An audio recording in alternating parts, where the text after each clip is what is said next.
यहाँ नाना चाहिँ मिरिकबाट आउनुभएको आज चाहिँ होइन छक्कै परे। अस्ति चाहिँ नानाले कल गर्नुभएको थियो मलाई, तपाईँको भिडियो सधैँ हेर्छु कस्तो राम्रो लाग्छ, एकपल्ट त निस्किन्छु बहिनीकोमा जसरी भए पनि भन्नुहुँदै थियो होइन।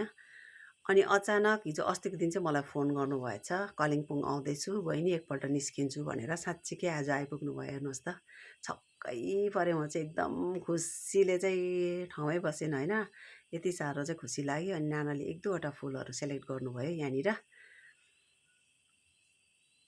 लाग्दैछ आज? राम्रो लाग्दैछ, खोजेको चिज पाएँ। यति टाढो आएको चाहिँ फ्रुटफुल भयो है, खेरो गएन। सोध्दै भए पनि मान्छेहरूलाई एड्रेस सोध्दै भए पनि आइपुग्यो। तपाईलाई कस्तो लाग्यो? मलाई त खुसी नि, अब त्यहाँ मिरिकबाट आउनु भएको हुन्छ भइरहेको छ। एकछिन सबैजना बसेर बात मार्यौँ, नाना पनि हुनुहुन्थ्यो घरको। अनि हामी तामाङको चाहिँ कस्तो हुन्छ भने नि, राम्रोसँगले बोल्दै जाँदाखेरि साइनो आफ्नो आफ्नै पर्ने भइहाल्छ नि त हो। त्यस्तै भयो हो। थ्याङ्क यू सो मच भन्नु चाहन्छु। नानालाई चाहिँ एकदमै धन्यवाद हो, यस्तो टाढाबाट आउनुभयो, धेरै धेरै धन्यवाद।